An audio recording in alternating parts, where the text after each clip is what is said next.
Hi everyone! Magandang umaga, tanghali, hapon at gabi sa inyong lahat. Kung sa mga panig ng mundo kayo naroroon. Welcome to my YouTube channel. Ako nga palang muli si Lerma Novales Sarmiento, ang writer at author ng aklat na to na pinamagatang Life in 3 Parts. Ang layo at mission ng aklat na to ay para magbahagi ng ebanghelyo ng salita ng Diyos sa buong mundo. Para ipakilala na ang Espiritu Santo na nananahan sa ating katawan ay ang siyang totoong nag-iisang Diyos na nagbibigay ng buhay sa ating sarili na dapat nating sambahin, purihin at ibigin ng higit sa lahat.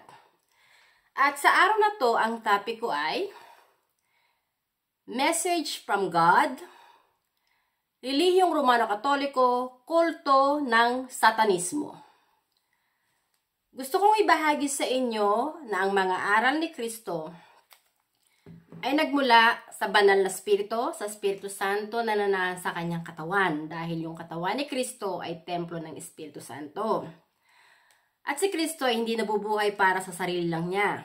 Parating kasama ni Kristo ang Espiritu Santo na siyang totoong kanyang amang espiritual na nagbibigay ng buhay sa kanyang sarili.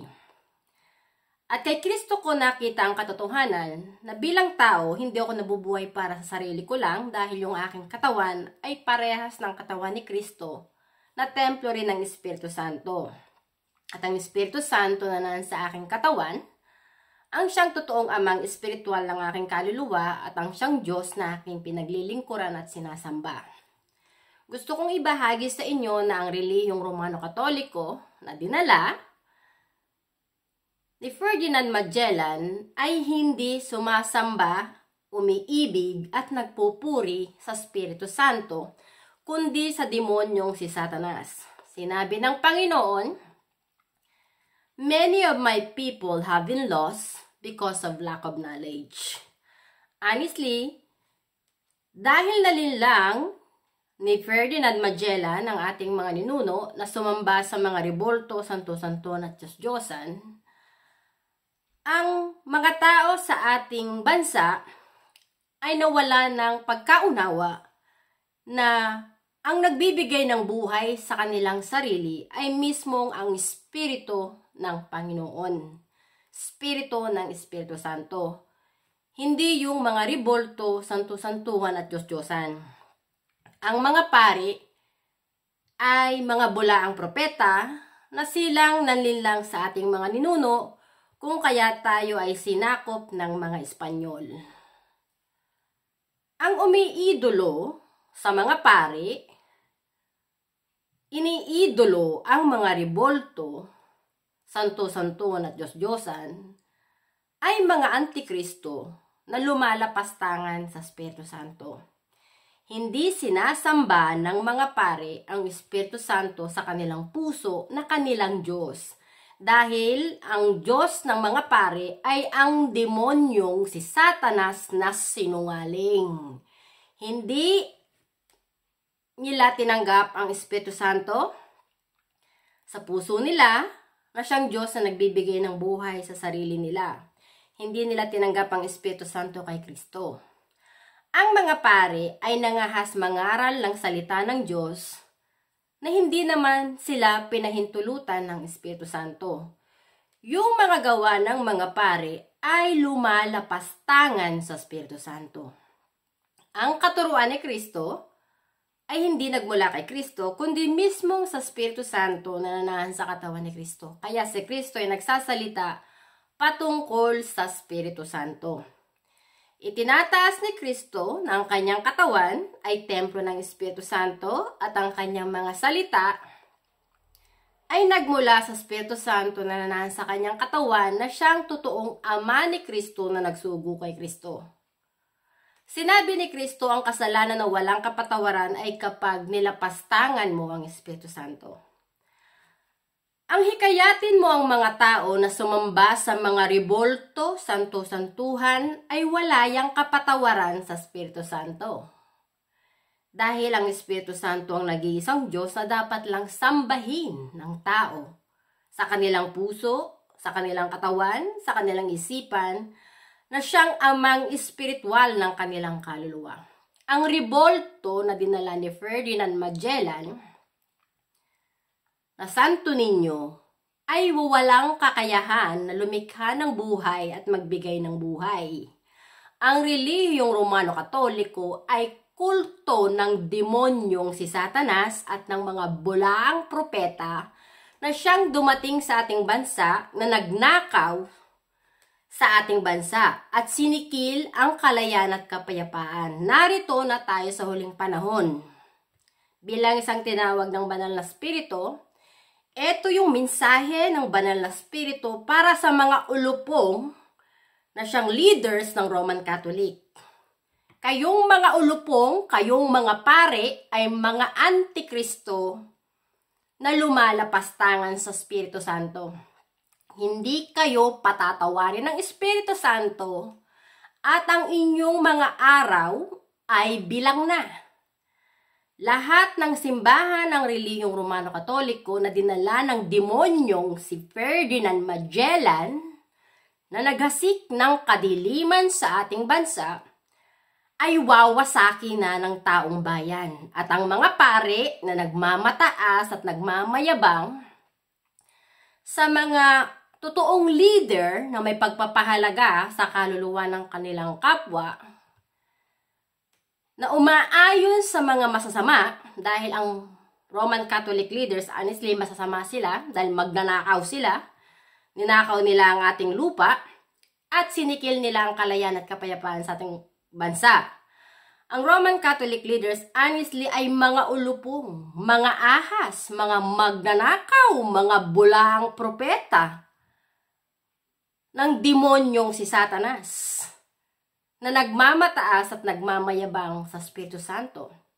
Inidolo ng mga ulupong ang kanilang sarili na tawagin silang father or spiritual father. Hindi nalalaman ng mga ulupong, ng mga pare, na yung kanilang katawan, templo yun ng Espiritu Santo. At ang Espiritu Santo ang Diyos na may gawa ng kanilang buhay. Itong mga bulaang propeta ng Romano-Katoliko, akala mo mga banal, pero hindi mo sila mga banal dahil makikita mo sa kanilang mga gawa. Maraming mga pare ang pedophilia, rapist at bakla na nangmumolestya ng kanilang kapwa, binababoy yung sagradong tahanan ng Espiritu Santo dahil uhaw sila sa kamunduhan at kalaswaan. Hindi nakikita ng mga ulupong, ng mga pari, na yung katawan ng tao na kanilang hinalay at winalangya ay templo ng Espiritu Santo. At ang Espiritu Santo ang Diyos na nagbibigay ng buhay sa mga taong kanilang winalangya. Ang Roman Catholic leaders, honestly, ay mga antikristo. Mga bulaang propeta na nangahas mangaral ng salita ng Diyos, na napadpad sa ating bansa, na nanakop sa ating bansa, na ninakaw nila ang yaman sa ating bansa. At itong mga pari na to ay mga nangahas lang mangaral ng salita ng Diyos na hindi naman sila binigyan ng pahintulot ng Espiritu Santo na mangaral ng salita ng Diyos. Ang layunin ni Kristo ay ipakilala ang Espiritu Santo, ang nag-iisang amang espiritual at Diyos na buhay na may gawa ng katawan ng buong sangkatauhan. At ang Espiritu Santo lang ang dapat sambahin at kilalanin na Holy Father. Hindi yung Papa ng Romano-Katoliko. Narito na tayo sa huling panahon. Ang Papa ng Romano-Katoliko ay isang impostor, ang demonyong si Satanas, na lumalapastangan sa Espiritu Santo. Ang Espiritu Santo na nananahan sa katawan ni Kristo na siya ring iisang Espiritu na nananahan sa aking katawan ay ang totoong nag-iisang Holy Father na may gawa ng buhay ng buong sangkatauhan. At walang sino mang taong ulupong o sinungaling dito sa mundo ang makapanlilin lang sa Espiritu Santo. Dahil bawat katawan nating mga tao ay sagradong tahanan ng Espiritu Santo at ang Espiritu Santo ang Diyos na lumikha sa bawat tao. Alam ng Espiritu Santo ang niloloob ng bawat puso ng bawat tao. Honestly, sa ating bansa, magulo ang politika dahil yung mga dilawan ay puppet ng Roman Catholic ng mga bulaang propeta na naging kaisa ng demonyong si Satanas, na naghahasik ng kaguluhan at kadiliman. Ang mga dilawan tulad ni Trillanes, Leila de Lima, Risa Hontiveros, yung lahat ng mga dilawan, si Juan Ponce Enrile, ang puso ng mga yan ay wala sa banal na spirito na siyang totoong Diyos na nagbibigay ng buhay sa sarili nila. Nasa panig sila ng demonyong si Satanas na nagmamataas at nagmamayabang sa Espiritu Santo. Ang labanan dito sa mundo na ating ginagalawan ay Armageddon, labanang espiritual. At bilang isang tinawag ng banal na spirito, na siyang totoong Diyos at amang espiritual na parati kong kasama na nagbibigay ng buhay sa akin, ang sino mang tao na hindi magsisisi, hindi magbabalik loob sa Espiritu Santo, at kakampi sa mga pari ng Romano Katoliko ay kasama sa bibigkisin at susunugin dahil sila yung masasamang damo na napadpad sa ating bansa na naghasik ng kaguluhan at ng kahirapan. Ang mga Amerikano ay mga antikristo rin na nanakop sa ating bansa. Ang mga dilawan ay puppet ng mga magnanakaw na ito, ng Roman Catholic leaders at ng American leaders na nanakop sa atin. Itong sina Trillanes, sobrang yabang at taas ng pride. Akala ng mga ulupong, malilinlang nila ang Espiritu Santo na siyang Diyos na may gawa ng kanilang buhay. Lahat tayong mga tao, ang ating katawan ay templo ng Espiritu Santo. At ang Espiritu Santo na hindi natin nakikita ng mata ay ang siyang totoong Ama ni Kristo na siya ring amang espiritual nating mga tao. Hindi ang mga pari at lalong hindi ang Papa ng Romano Katoliko. Ang mga ulupong na yan, tao din lang katulad natin. Ito yung sinasabi ni Kristo, there is power once the Holy Spirit comes upon you.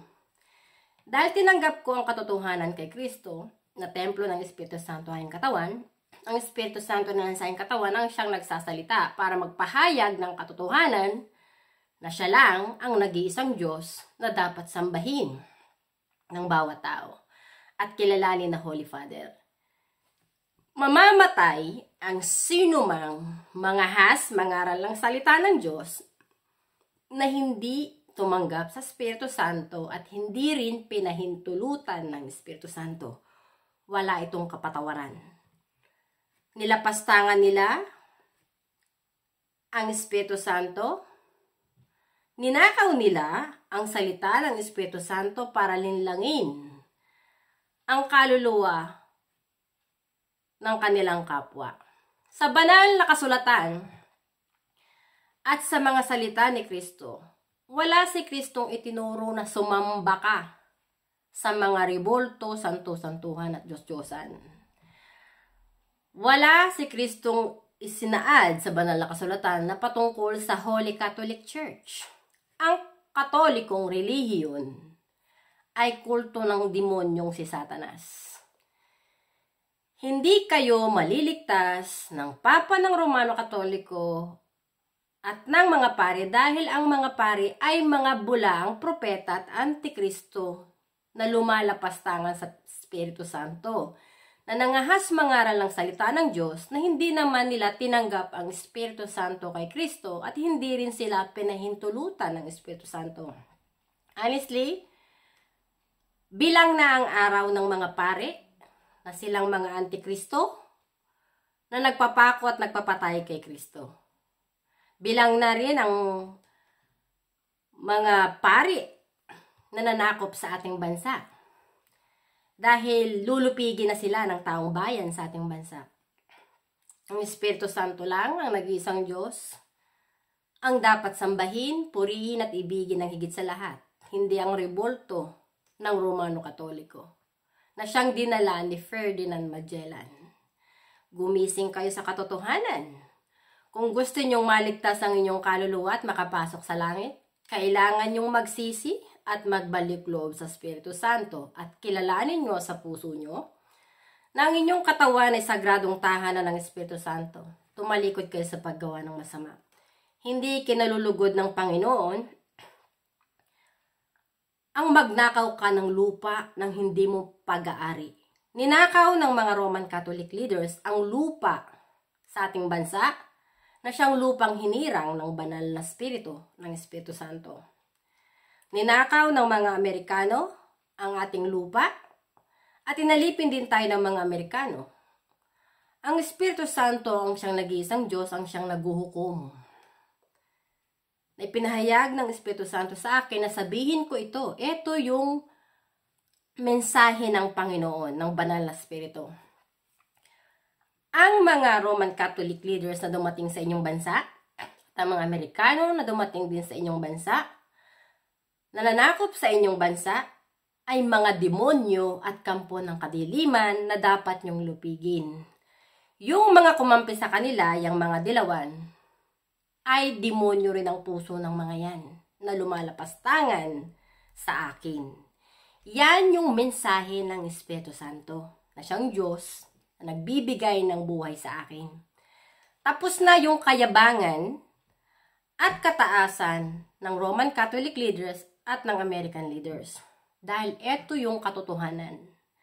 Ang Espiritu Santo lang ang nag-iisang Diyos na dapat sambahin, purihin, ibigin at paglingkuran. Hindi ang rebulto ng Romano Katoliko at hindi rin ang mga Amerikano na silang mga ulupong na napadpad sa ating bansa, nananakop sa ating bansa. Ang mga dilawan ay puppet ng mga ulupong na siyang dumating sa ating bansa, nananakop sa ating bansa. Sila ay naging kaisa ng demonyong si Satanas na nagmamataas at nagmamayabang sa banal na Espiritu, sa Espiritu Santo. Mamamatay ang katawan at kaluluwa ng sino mang bulaang propeta na nangahas mangaral ng salita ng Diyos na hindi nila tinanggap ang Espiritu Santo at hindi rin sila pinahintulutan ng Espiritu Santo. Mamamatay ang kaluluwa at katawan ng mga tao na tumalikod sa katotohanan at mas kumampi sa masasama na siyang mga magnanakaw at mga demonyo na nanakop sa ating bansa.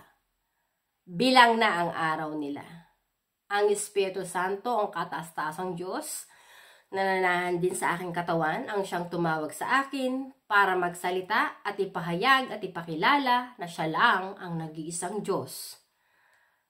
Na amang espiritual, na banal, na dapat sambahin, purihin, ibigin at paglingkuran ng higit sa lahat.